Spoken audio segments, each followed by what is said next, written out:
Olá, e seja bem-vindo ao nosso último estudo do livro Confiando em Deus. Estamos agora estudando capítulo 14, Dando Graças Sempre. Nós temos passado por uma peregrinação espiritual em que nós temos enriquecido nossa compreensão de quem é o nosso Deus. Nós temos aplicado esta compreensão para os desafios da vida atual. O que nós temos aprendido nós temos um Deus em que podemos confiar. Ele é soberano, ele é sábio, ele nos ama, e a nossa resposta deve ser, apesar dos meus sentimentos, ou apesar das minhas emoções, ou até as minhas circunstâncias, eu confio no Senhor. Encerrando este estudo, vale a pena para nós pensar sobre a nossa resposta. O que nós precisamos sentir, como nós precisamos reagir a este estudo. E o título do nosso capítulo fala tudo. Dando graças ao Senhor sempre. A ideia central que estamos tratando neste capítulo é que quando enfrentamos adversidades, podemos confiar em Deus. Na verdade, devemos confiar em Deus. Além disso, devemos responder às adversidades com ação de graças, adoração, humildade, perdão, oração e um coração que busca apenas a glória de Deus em tudo. Isso é nossa resposta ao fato, a minha declaração: eu confio em Deus, um Deus soberano, um Deus sábio, um Deus amável. Minha resposta: gratidão, adoração, humildade, perdão, oração e um coração que busca a glória do Senhor. Vamos estudar e aprofundar mais nestes conceitos, chegando aqui ao final do nosso estudo. Vamos pensar um pouquinho sobre a nossa confiança. Porque Deus é soberano, sábio e bom, nós podemos confiar nele. Se quisermos honrá-lo em nossos tempos de adversidade, devemos confiar nele. Em nosso Deus confiável, há mais em jogo do que experimentar a paz em meio às dificuldades, ou mesmo a libertação das nossas dificuldades. A honra de Deus deve ser nossa preocupação principal. Portanto, nossa resposta primária à confiabilidade de Deus deve ser: eu vou confiar no Senhor. Mas há algumas respostas corolárias para confiar em Deus que também são importantes. A resposta principal: eu vou confiar no Senhor.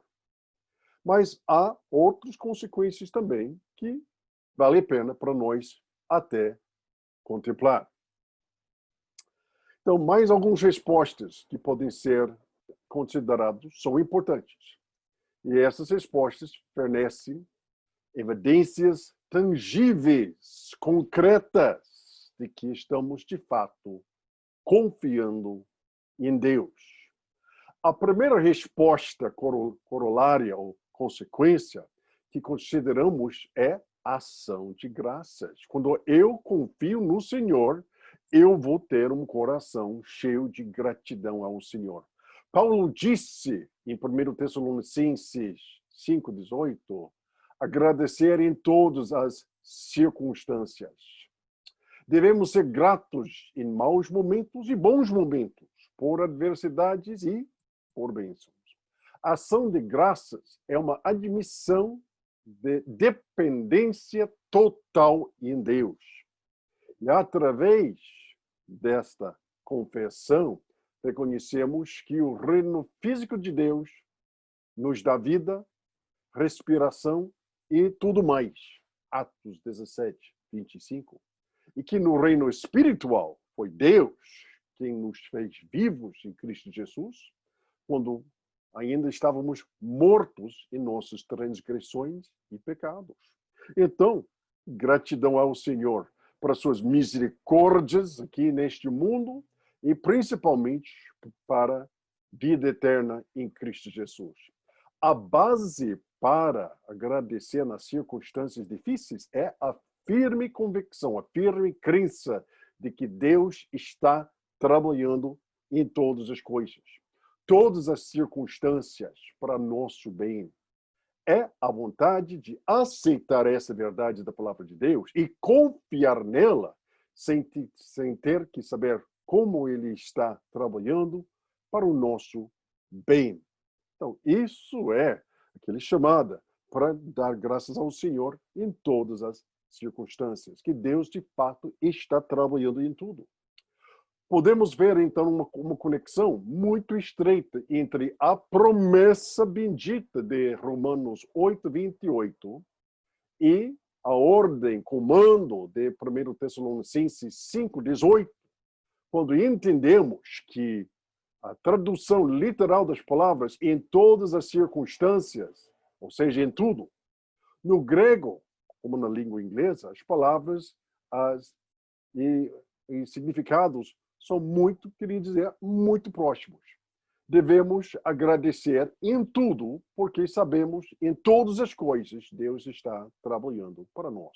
Bem, só relembrando estes dois versículos chaves.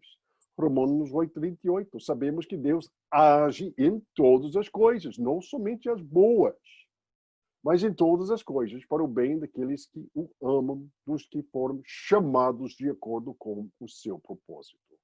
Ou 1 Tessalonicenses 5, 18. Deem graças em todas as circunstâncias, não simplesmente as boas circunstâncias, mas em todas as circunstâncias, pois esta é a vontade de Deus para você em Cristo Jesus, reconhecendo que Deus tem os seus propósitos. Outra resposta à confiabilidade de Deus é adorá-lo em tempos de adversidade. A adoração envolve uma visão bidirecional. Vou olhar para cima e vou ver Deus em sua majestade, poder, glória e soberania, bem como sua misericórdia, bondade e graça. Olhando para nós mesmos, vou reconhecer a minha dependência de Deus e os meus pecados diante dele. Uma terceira resposta é a terceira resposta à adversidade é a humildade. O 1 Pedro 5, 6 e 7 diz: humildes, portanto, humilhe-se, portanto, sobre a poderosa mão de Deus, para que ele possa levantá-lo no devido tempo. Lance todos a sua ansiedade sobre ele, porque ele se importa, ele cuida de ti. Por um outro lado, devemos nos humilhar sob a poderosa mão de Deus, uma expressão que queria dizer submeter-nos como um espírito de humildade às relações soberanas de Deus para conosco. E, por outro lado, vamos lançar nossas ansiedades sobre Deus, sabendo que Ele se importa conosco. As ansiedades, é claro, surgem das adversidades que a poderosa mão de Deus traz em nossas vidas. Devemos aceitar as adversidades, mas não aceitar as ansiedades. A tendência humana é exatamente oposta. Procuramos escapar ou resistir às adversidades, mas o tempo todo nos apegamos às ansiedades que são produzidas pelas nossas adversidades. A maneira de lançar nossas ansiedades sobre o Senhor é através de humilhar-nos sob a sua soberania e, em seguida, confiar-lhe em sua sabedoria e amor. A humildade deve ser uma resposta às adversidades e um fruto dela. A adversidade muitas vezes vem até nós através das ações de outras pessoas. Às vezes, essas ações dolorosas são deliberadamente dirigidas à nossa pessoa. Outras vezes, podemos ser vítimas de ações irresponsáveis de outras pessoas, que, embora não deliberadamente dirigidas a nós, a nossa pessoa, no entanto, nos afetam seriamente. Podemos pensar em muitas circunstâncias em que isso acontece. Portanto, a quarta resposta às adversidades que devemos considerar é o perdão. Descobrimos que duas verdades nos ajudam a perdoar os outros. Primeiro, eu mesmo sou um pecador, e preciso lembrar isso, perdoado pela graça de Deus e pelo sangue derramado do seu Filho. Eu já machuquei outras pessoas. Talvez não tantas vezes deliberadamente, quem sabe de vez em quando deliberadamente. Sem dúvida, muitas vezes inconscientemente, através de um espírito indiferente ou ações egoístas. Segundo, eu procuro olhar além da pessoa, que é apenas um instrumento para ver o que Deus tem intencionado por meio dessa adversidade na minha vida. Uma quinta resposta às adversidades é orar pela libertação da aflição. Sem dúvida. Um espírito de humildade, humilde aceitação em relação a Deus, ou perdão para com os outros, não significa que não devemos orar pela libertação das adversidades que nos vêm. Devemos orar pela libertação e devemos aprender a resistir aos ataques de Satanás no poder de Jesus Cristo. Mas devemos sempre orar em uma atitude de humilde aceitação daquele que é a vontade de Deus. Em cima de tudo, nossa resposta às adversidades deve ser buscar a glória de Deus. Vemos essa atitude ilustrada na vida do apóstolo Paulo durante sua prisão em Roma. Não só ele foi preso, mas também havia homens supostamente colegas do ministério do Evangelho que estavam realmente tentando adicionar e aumentar os seus problemas por meio da pregação deles. Podemos ver isso em Filipenses 1, 14 e 17. E podemos observar a resposta do apóstolo Paulo ali em versículo 18. Essencialmente, ele diz, realmente não importa o que acontece comigo e como eu estou sendo afetado por tudo isso. O importante é o que acontece com o Evangelho. Só ouvindo a palavra do Senhor.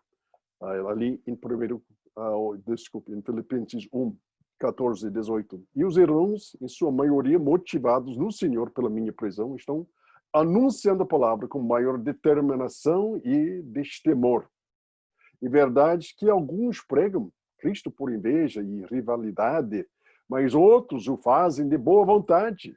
Estes o fazem por amor, sabendo que aqui me encontro para a defesa do Evangelho. E aqueles pregam Cristo por ambição egoísta, sem sinceridade, pensando que me podem causar sofrimento enquanto estou preso. Mas que importa? O importante é que, de qualquer forma, seja por motivos falsos ou verdadeiros, Cristo está sendo pregado e por isso me alegro. De fato, continuarei e alegrar-me. Vamos encerrar nosso estudo sobre confiando em Deus com estas últimas palavras. Nós temos visto que nosso Deus é confiável. Ele é absolutamente soberano sobre todos os eventos do universo, incluindo a sua vida. ele exerce essa soberania de uma maneira infinitamente sábia e amorosa para o nosso bem. E para a fundação de uma vida vivida em comunhão com Deus, devemos acrescentar o que aprendemos sobre Deus neste estudo. Que nosso Deus, ele é soberano. Ele tem uma sabedoria infinita e um amor infinito. Devemos nos apossar dessas grandes verdades nas pequenas provações da vida, bem como nas grandes calamidades da vida. À medida que fazemos isso em dependência do poder do seu Espírito Santo, seremos capazes cada vez mais de dizer: posso confiar em Deus? Sim. Eu posso confiar em Deus. Eu confio em Deus. Que Deus te abençoe. Que sua fé seja fortalecida e aumentada no Deus soberano, sábio e amado. Que Deus abençoe e até nosso próximo estudo da Palavra de Deus.